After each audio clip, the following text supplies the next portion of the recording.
Olá, meus irmãos, a paz do Senhor Jesus. Eu sou o pastor Marcos Cruz e nesse vídeo eu vou falar com você um pouquinho sobre nosso estudo ministrado de teologia para os adolescentes, jovens e adolescentes, sobre o movimento pentecostal, mas um panorama histórico. No último sábado, dia 11/2, aqui no grupo de estudos, eu fiz uma pergunta para eles: por que que o mundo precisa de um jovem pentecostal? Eu usei como base, pelo menos para expor esse texto, para expor essa aula, além de a própria Bíblia, obviamente, que nos oferece muitos recursos, mas eu usei também Vinson Sinan, a bibliografia de Vinson Sinan e Ezequias Soares. A partir desses dados, dessas referências bibliográficas, históricas precisamente, iniciamos o nosso percurso pela glossolalia. Por exemplo, que aconteceu em 1830 na Inglaterra por Edward Irving e na Índia em 1860, até que chegamos ao movimento de santidade a partir de John Wesley. Foi muito interessante participar disso. Dali nós falamos um pouco sobre Charles Finney, falamos também sobre D.L. Moody e, obviamente, já demos um pulo para Topeka, no Kansas, e chegamos até a escola de Charles Fox Parham. Bom, nesse ponto do estudo, eu criei uma pausa para ler a biografia de Agnes Osman, uma jovem estudante da escola de Parham, que recebeu o batismo com o Espírito Santo a partir em 1º de janeiro de 1901, durante uma vigília de oração, em que ela pediu para que o Parham orasse por ela com imposição de mãos, a fim de que ela recebesse o dom, e ela literalmente recebeu e falou em outras línguas. Bom, a partir disso, essa turma que eu tenho tem entre 10 e 17 anos, e nós aproveitamos a oportunidade para demonstrar a diferença que o Espírito Santo faz na vida dos jovens, que passaram por aquele avivamento, e ao longo da história aqueles jovens também que impactaram a sociedade. Dentre eles nós falamos um pouquinho sobre Aimee McPherson, Kathryn Kuhlman, William Durham, William Seymour, Daniel Berg, Gunnar Wing, Luigi Francescon. Aproveitamos também para abordar a importância da escola Bethel, a escola de Parham, e como os jovens os alunos daquela sala passaram a estudar ainda mais a palavra de Deus e os efeitos do Espírito Santo, do batismo do Espírito Santo, como eles se interessaram pelo estudo sistemático da palavra de Deus relacionado ao Espírito Santo. Eu gosto do que escreveu, por exemplo, Stanley Orton. Stanley Orton diz que sempre houve pessoas que queriam saber alguma coisa a mais sobre o Espírito Santo. Bom, não há como estudar o movimento pentecostal se não passar pelo avivamento, por exemplo, de Topeka, no Kansas, e o efeito dele, os efeitos dele por todos os continentes, por exemplo. Ainda mais quando a gente fala das línguas estranhas, dos avivamentos contemporâneos.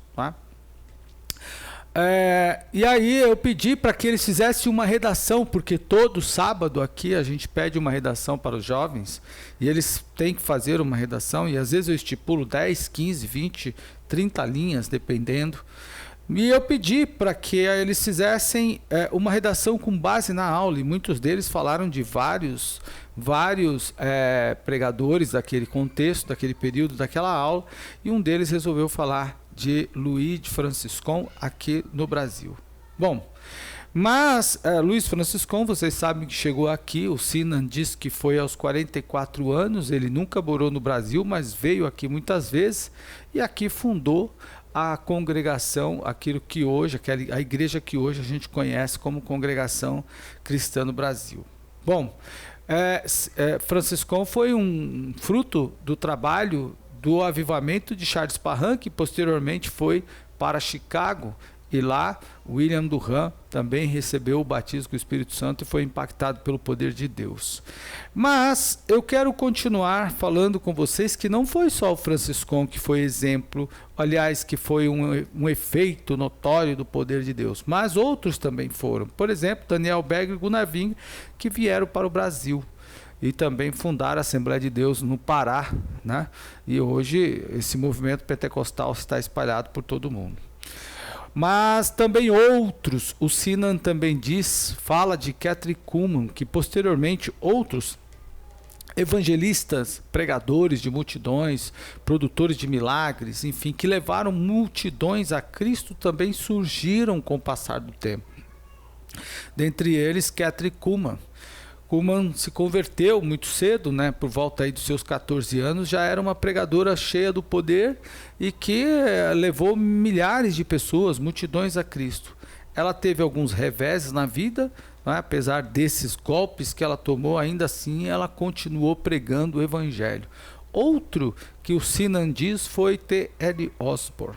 Osborne foi um grande evangelista também, casado com Daisy Osborne, e isso me chama a atenção, porque com 17 e 18 anos, os dois, já casados, se tornaram missionários na Índia e foram pregar o evangelho, foram desafiar o poder de Deus ali, né?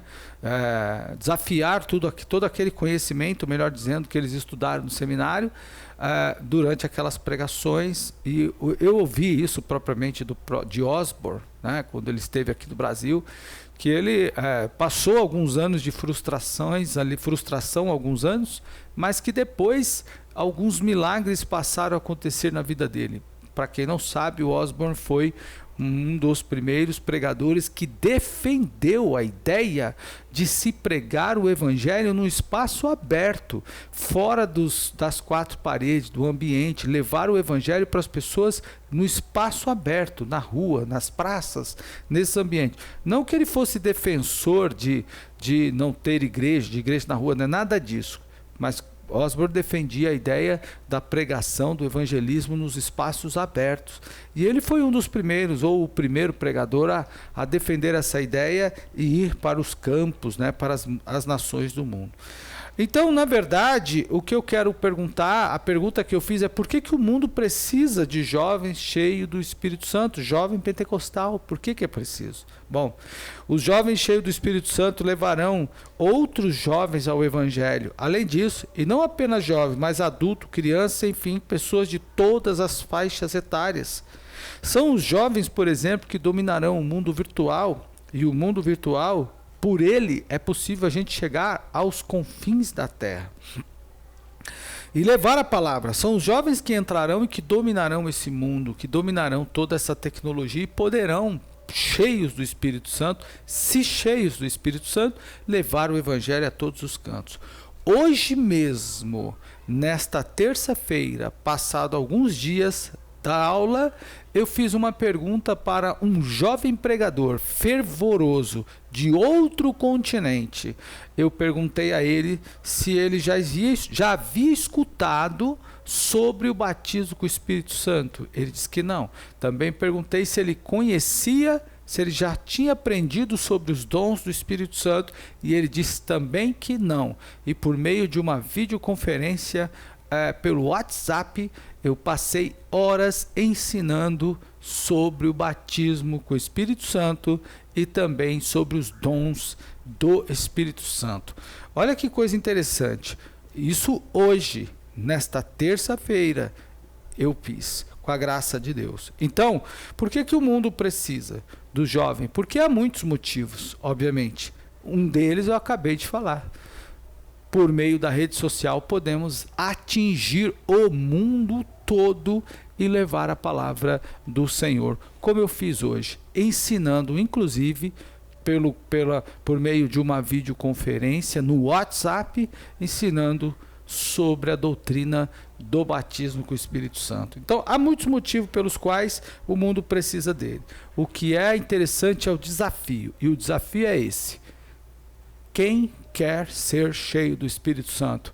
Paulo escreveu em Efésios capítulo de número 5, versículo 18, 19 a seguir, que o jovem, que o homem, a mulher, que as pessoas, o cristão, deve ser cheio do Espírito Santo. E como ser cheio? Lá tem uma receita. Leia e encha-se do Espírito Santo. O mundo precisa de um jovem pentecostal, cheio do Espírito Santo. A pergunta é: você é este jovem? Deus abençoe.